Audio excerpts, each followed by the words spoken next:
Anganwadi workers పట్ల ముఖ్యమంత్రి జగన్మోహన్ రెడ్డికి చులకన భావన తగ్గదు అని అంగన్వాడీ వర్కర్ల న్యాయమైన డిమాండ్లను ప్రభుత్వం వెంటనే నెరవేర్చాలని పిఠాపురం నియోజకవర్గం జనసేన పార్టీ ఇన్ఛార్జ్ తంగిళ్ల ఉదయ్ శ్రీనివాస్ ప్రభుత్వాన్ని డిమాండ్ చేశారు. పిఠాపురం ఐసిడిఎస్ ప్రాజెక్ట్ కార్యాలయం ఎదుట పిఠాపురం నియోజకవర్గానికి సంబంధించి అంగన్వాడీ వర్కర్లు తమ న్యాయమైన కోరికలను ప్రభుత్వం నెరవేర్చాలని డిమాండ్ చేస్తూ రిలే నిరాహార దీక్ష చేపట్టారు. ఈ రిలే నిరాహార దీక్షకు పిఠాపురం నియోజకవర్గం జనసేన పార్టీ ఇన్ఛార్జ్ తంగిళ్ల ఉదయ్ శ్రీనివాస్ సంఘీభావం తెలియజేశారు.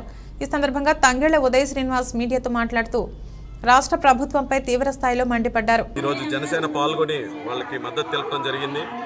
వాళ్ళకి ఎలక్షన్కు ముందు హామీ ఇచ్చి 11,000 వచ్చే జీతాన్ని తెలంగాణలో వచ్చే 13,500 కన్నా పెంచి ఇస్తాను అని చెప్పి అబద్ధపు హామీ ఇచ్చి 4.5 ఏళ్ళు అయినా సరే ఇంకా ఏమీ చేయకుండా వాళ్ళ మీద ఏ శ్రద్ధ బాధ్యత లేకుండా అలాగే 11,000 పెన్షన్ జీతంతోనే వాళ్ళని ఉంచేశారు.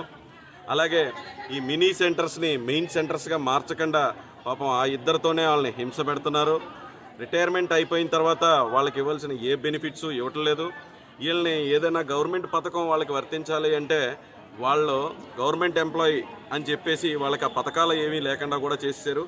ఇటు రిటైర్మెంట్ బెనిఫిట్స్ ఏమో లేవు, ఎందుకని కాంట్రాక్ట్ ఎంప్లాయీ అని, అటేమో గవర్నమెంట్ పథకాలేమో వర్తించవు, ఎందుకని నువ్వు గవర్నమెంట్ ఎంప్లాయీని. ఇంత మోళి, ఇంత మోసం ఏ రాష్ట్రాల్లో చేయటం లేదండి.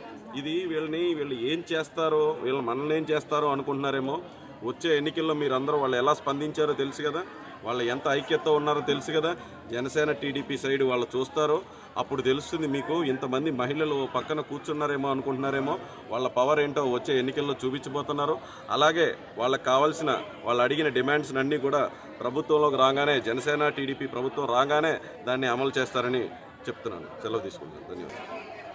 ప్రభుత్వం అంగన్వాడీల పట్ల వైఖరిస్తున్న వైఖరి మేము ఎన్నో రోజుల నుంచి మా సమస్యలు ప్రభుత్వానికి విన్నవించుకున్నప్పటికీ 8వ తారీఖున సమ్మెలో దిగుతామని మేము ఆల్రెడీ ముందే చెప్పాము. నాయకులకి అధికారికి లెటర్లు ఇచ్చామండి. కానీ చర్చలకి పిలిచారు 11వ తారీఖుని. నిన్న ప్రభుత్వ చీఫ్ జవహర్ రెడ్డి గారి ఆధ్వర్యంలో మా ఐసిడిఎస్ అధికారుల ఆధ్వర్యంలో మాకు చర్చలు జరిగాయి. కానీ చర్చలు సంతృప్తికరంగా లేవు, విఫలమయ్యే కారణంగా ఈరోజు మేము సమ్మెలో దిగడం జరిగిందండి. అంగన్వాడీలకి జగన్మోహన్ రెడ్డి గారు ఎన్నికల ముందు హామీ ఇచ్చారు. తెలంగాణ కన్నా అదనంగా వేతనాలు పెంచుతామని చెప్పారు. కానీ తెలంగాణ ప్రభుత్వం ఇప్పుడు 13,600 ఇస్తుంది. అలా చూసుకుంటే మాకు 14,600 ఇవ్వాలి వేతనాలు కూడా పెంచలేదు. సుప్రీంకోర్టు తీర్పు ప్రకారంగా గ్రాడ్యుటీ అమలు చేయమన్నాం, గ్రాడ్యుటీ కూడా అమలు చేయలేదు. మేము ఈ సందర్భంగా అనేక సమస్యల సందర్భంగా మేము సమ్మెలో దిగడం జరిగింది. ఈ సమ్మె సందర్భంగా తెలంగాణ కన్నా అదనంగా వేతనాలు చెల్లించాలి, సుప్రీంకోర్టు తీర్పు ప్రకారం గ్రాడ్యుటీ అమలు చేయాలి, పేసియాప్ రద్దు చేయాలి, మినీ వర్కులు మెయిన్ వర్కులుగా చేయాలి, నూతన విద్యా విధానం రద్దు చేయాలి, నూతన విద్యా విధానాన్ని వెంటనే రద్దు చేయాలి. ఈ సమస్యలన్నీ అంగన్వాడీలకి హెల్పర్లకి ప్రమోషన్ విషయంలో రాజకీయ జోక్యం చాలా ఎక్కువైపోతుంది. రాజకీయ జోక్యం అరికట్టి అంగన్వాడీల సమస్యలు వెంటనే ప్రభుత్వం తక్షణమే మా సమ్మెను ఉద్దేశించి మేము మాట్లాడుతున్నాం కాబట్టి మా సమస్యలు వెంటనే పరిష్కరించవలసిందిగా కోరడం జరుగుతుంది. డి పద్మావతి, కాకినాడ జిల్లా అంగన్వాడీ వర్కర్స్ హెల్పర్స్ జిల్లా అధ్యక్షురాలు.